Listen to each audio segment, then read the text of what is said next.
Olá, Caras Business começando com notícias de economia, mercado financeiro e curiosidades do mundo dos negócios.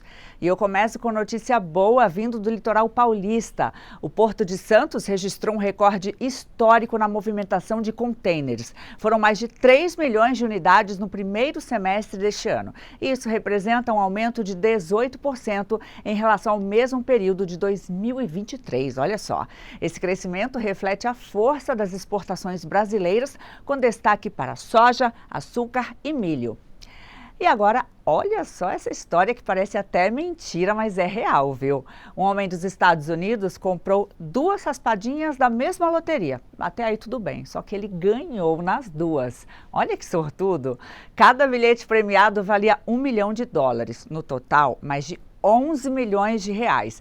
E o mais curioso é que ele só comprou o segundo bilhete porque teve um pressentimento, sabe? Sorte em dobro no mesmo dia, já pensou? E você que está pensando em carro voador, olha, isso é só coisa do futuro. Nada disso, reveja seus conceitos futurísticos. A Embraer anunciou que os seus veículos aéreos 100% elétricos já devem começar a operar em 2027. A ideia é usar os chamados eVTOLs como táxis aéreos nas grandes cidades. Eles são silenciosos, sustentáveis e têm a decolagem vertical e prometem mudar o jeito de se locomover. E o melhor, viu? Tecnologia brasileira liderando essa inovação. Bom, né? E falando em coisa boa, agora você fica com o quadro Roda de Negócios. Hoje a empresária Priscila Campos conversa com Raquel Busnello, que vai contar um pouquinho da sua trajetória no ramo de consultoria empresarial. Dá só uma olhada.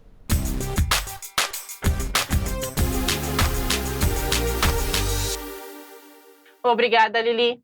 E agora, eu estou com vocês no mais um episódio do Roda de Negócios. Roda de Negócios, hoje eu trago Raquel Busnello, CEO da RH Busnello Solutions, e ela faz recrutamento e seleção, mas de alto padrão, de executivos e representa empresas internacionais aqui no Brasil. Raquel, bem-vinda ao Roda de Negócios. Me fala um pouquinho, sua trajetória. Eu vi que você começou na verdade, no setor da área financeira. Você é uma brasileira, com um potencial totalmente internacional, ou seja, quem te vê nem pensa que você é brasileira, de tanto que você conviveu na própria França. E eu gostaria de saber um pouquinho da sua trajetória, como foi o seu início, qual foi os seus desafios, e como que você chegou hoje se tornando uma referência de recrutamento e seleção na área internacional, com grandes marcas. Obrigada, Priscila. Na verdade, assim, como você disse, eu comecei um pouquinho minha história na área financeira, né? Eu fiz administração de empresas lá no Rio Grande do Sul, na Federal, e fui logo para a decepção da minha irmã, que me indicou para fazer esses estudos, que ela queria que eu fosse para marketing, eu fui para finanças, e a vida acabou me levando para a França, e tem tudo a ver com essa minha irmã também, que casou com um francês, então a vida acabou me levando para lá. Eu trabalhei por um bom tempo numa empresa de consultoria especializada em finanças, onde eu era uma consultora especializada em controladoria, então tinha toda essa parte super importante dentro de finanças de uma empresa, porque a controladoria é um pouco de tudo. E a gente passou, isso foi entre 2006 e 2010, e com a crise de 2008, essa empresa que eu trabalhava queria muito ir para mercados que estavam em crescimento, e o Brasil era um deles, né? Sim. Brasil bombando em 2010, 2011. Então, a gente chegou aqui para implantar a empresa em 2009. Em 2010, eu me instalei em São Paulo. Então, saí de Paris, vim para São Paulo e comecei toda essa estrutura. E eu tenho uma história que eu conto, que já que a gente está querendo, né, assim, trazer dicas para empreendedores, que você conhece bastante também a minha história, é que, inicialmente, eu perguntei para eles, eu disse, como vocês podem afirmar que a empresa vai funcionar no Brasil se vocês nem conhecem o Brasil? Então, eu também saí de consultora, que eu era deles, né, dessa empresa lá em Paris, para virar uma empreendedora. Então, cheguei no Brasil com todos os desafios de abrir uma empresa com capital estrangeiro, que você conhece bem, com sócios estrangeiros, que às vezes até para fazer o CPF deles é complicado nessa criação toda. E eles me disseram, porque nós somos empreendedores e vamos te ensinar a ser. Eu disse, muito legal, então me ensina a ser empreendedora, né? E depois de um ano eu consegui voltar para eles e dizer, bem, ser empreendedora e não conhecer o mercado local não é o suficiente, né? Porque a gente fazia essa parte de consultoria e na França as leis trabalhistas são muito diferentes. A gente contrata as pessoas difícil, assim, é mais difícil contratar e muito mais difícil ainda demitir, porque para demitir uma pessoa na França, a empresa tem que mostrar que existem problemas financeiros para justificar essas demissões e no momento que ela faz isso, ela não tem mais direito de contratar. Então esse modelo que a gente existia, que era uma terceirização de luxo de pessoas na área financeira, hiper funcionava lá. No Brasil, com um mercado, né,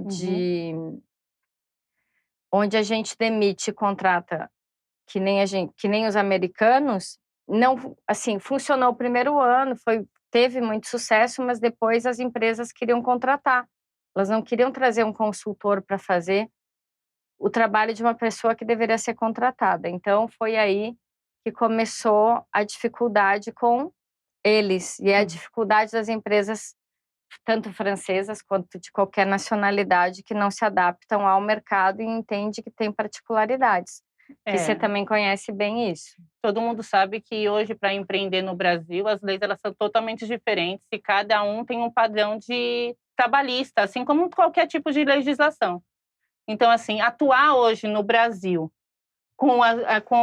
sem a consciência do como se trabalhar aqui, como você empreender aqui, como você vai trabalhar principalmente com pessoas, porque a nossa legislação ela ainda é mais ampla do que os outros países. Ela tem uma burocracia diferente, tem processos trabalhistas. E como que você atuava nessa empresa? Essa empresa você entrou como sócia cotista, você era representante legal, e como que foi isso, essa estrutura que você montou? Na verdade, eu vim para o Brasil para abrir a empresa, vim como associada, né? Então, não necessariamente eu tinha pensado em ter empresa na minha vida, mas acabei entrando nessa empresa, então, como associada da empresa. E representando todos os sócios, tanto a pessoa jurídica francesa quanto os sócios, pessoa física, que também eram sócios da empresa. E o que realmente aconteceu foi isso, a gente precisava ter adaptado a empresa numa empresa de recrutamento. Eu até comecei, assim, fazer recrutamento com eles, eu fui para a França em 2012, fiz toda uma certificação ao coaching que eu achava necessário até para ajudar, seja consultores, sejam candidatos.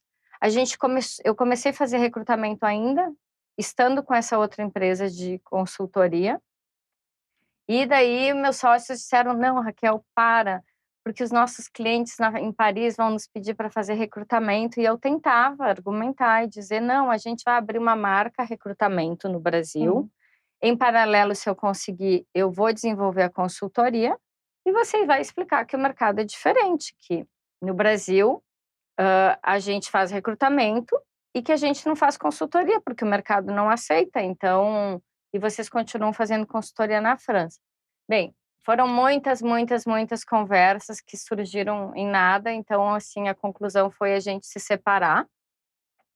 E é muito bom, às vezes, escolher bem os sócios, porque, né, é quase um divórcio, então, às vezes, é complicado também esse divórcio de uma sociedade. E nesse meio tempo eu decidi que até os próprios clientes me diziam, Raquel, abre uma empresa de recrutamento você, não parece que tá rolando muito bem essa sociedade de vocês, que essas, né, que seus sócios franceses estão entendendo as dificuldades do Brasil. Então, eu acabei abrindo uma empresa aqui no Brasil.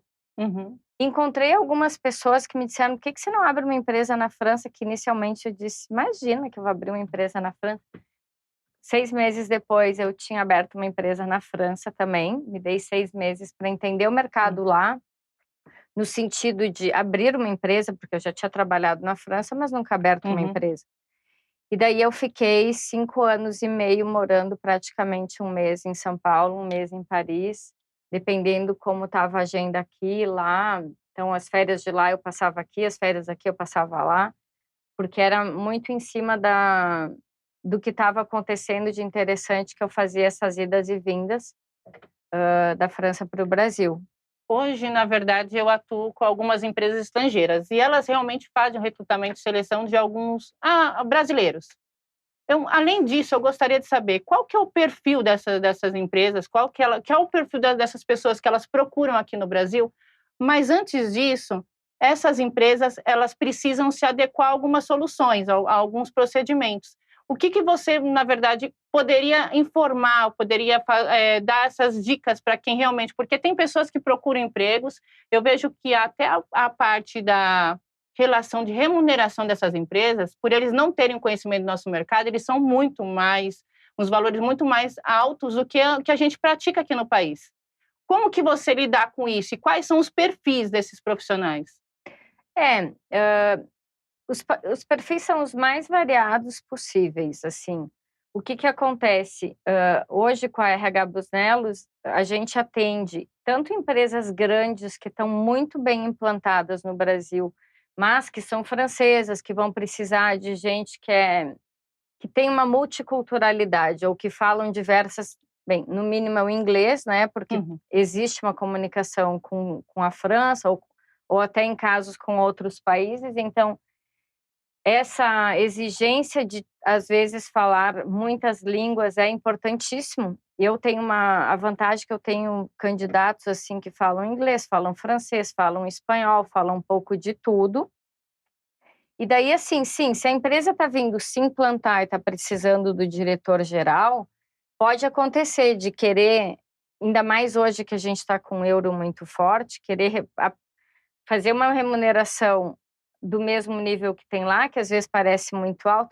Na verdade, a gente não tem muito regra, porque tem empresa que não quer remunerar muito bem, daí tem que entender que o mercado está diferente. A minha expertise é essa, é fazer com que as empresas entendam que o que eles acham que funciona lá, no Brasil tem que adaptar. Eu lembro, até antes de vir aqui para o programa hoje, eu estava lembrando de uma empresa que eles precisaram de um responsável, de um diretor de marketing. E é na indústria alimentícia. Então, assim, eu acho que é um grande exemplo, porque eles eram bem para frente, porque eles eram 2 franceses, 2 CEOs, e eles me disseram, o paladar francês a gente já tem. A gente precisa, nesse recrutamento, um brasileiro que entenda o que o brasileiro gosta de comer, porque, afinal de contas, eles estavam aqui. Não adianta eu querer aplicar o paladar francês e dizer que a gente vai colocar o que o francês gosta de comer. Então, assim, busquei uma pessoa que, além de ter o paladar francês já vindo da indústria alimentícia, tinha muitos contatos aqui no Brasil, que era o que eles também precisavam naquele momento que eles estavam ainda se expandindo. Então, assim, o bom é que tem empresas que estão super para frente, que entendem que precisa se adaptar. E no caso desse exemplo que eu estou dando, a concorrente deles veio para o Brasil, também francesa, e já fecharam as portas e já voltaram para a França, e foi uma decepção para eles. Mas por quê? Porque acho que chegando aqui faz tudo igualzinho e funciona, né? Exatamente. Tem uma certa diferença também, até na parte da implantação e na estruturação dessas empresas. Mas você fala muito da parte francesa. Eu também sou brasileira, assim como você.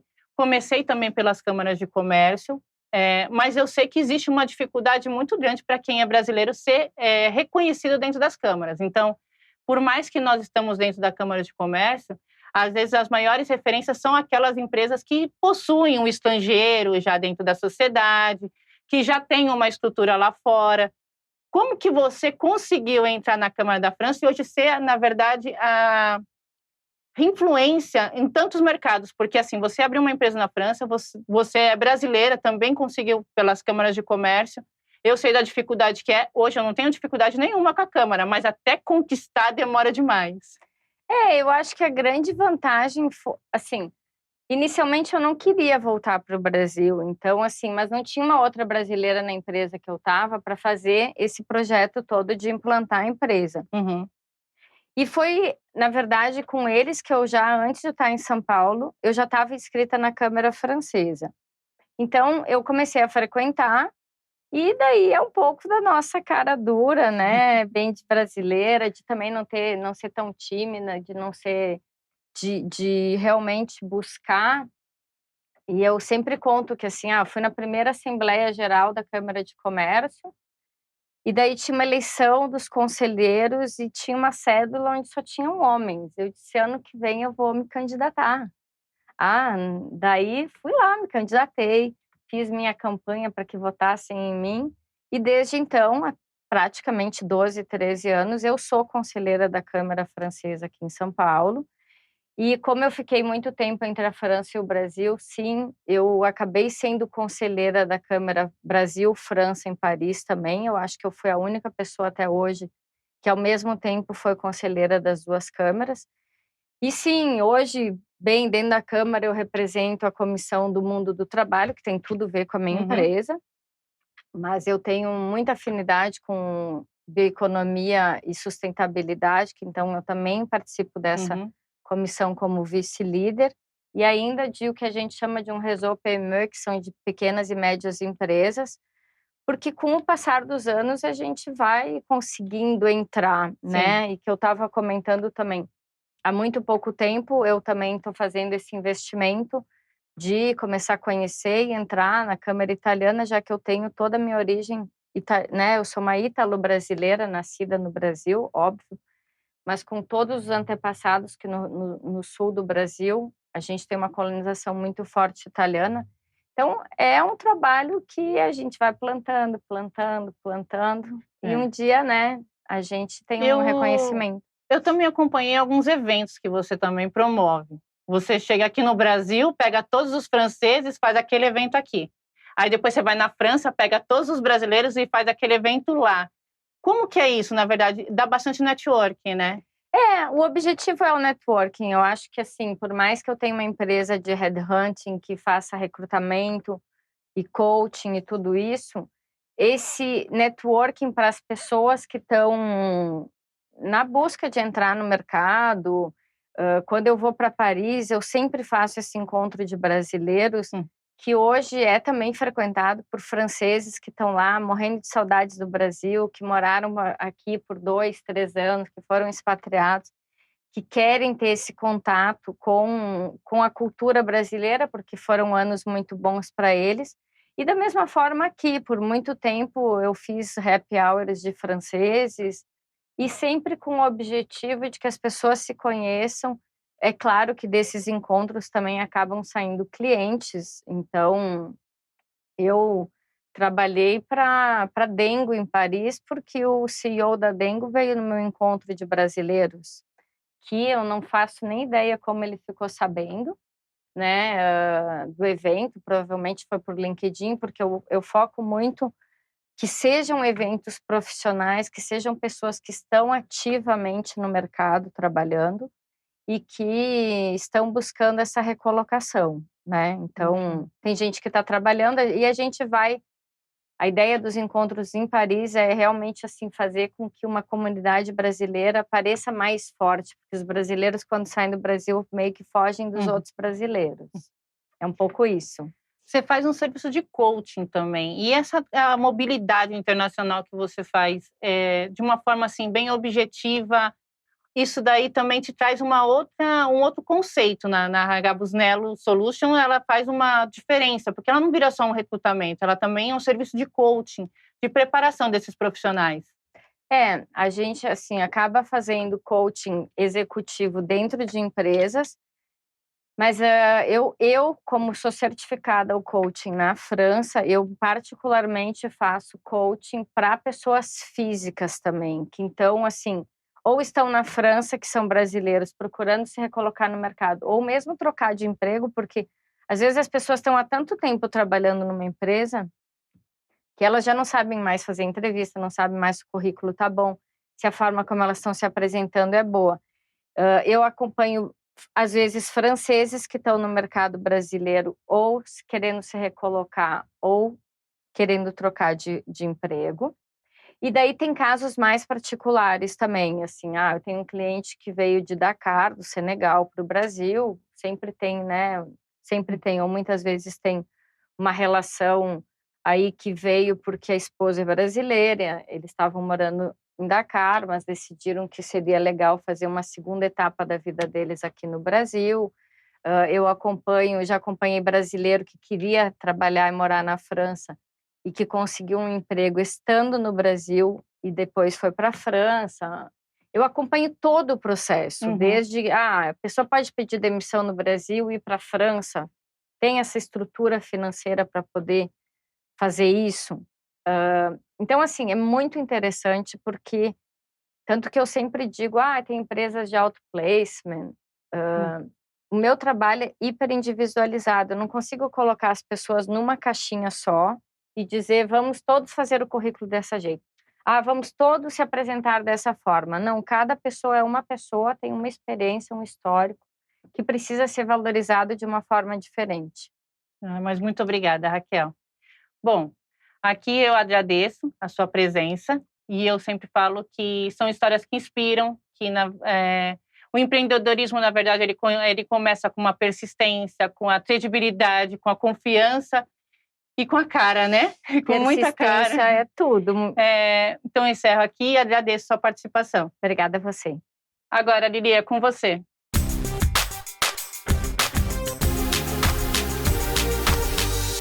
E o Caras Business fica por aqui. Até a próxima.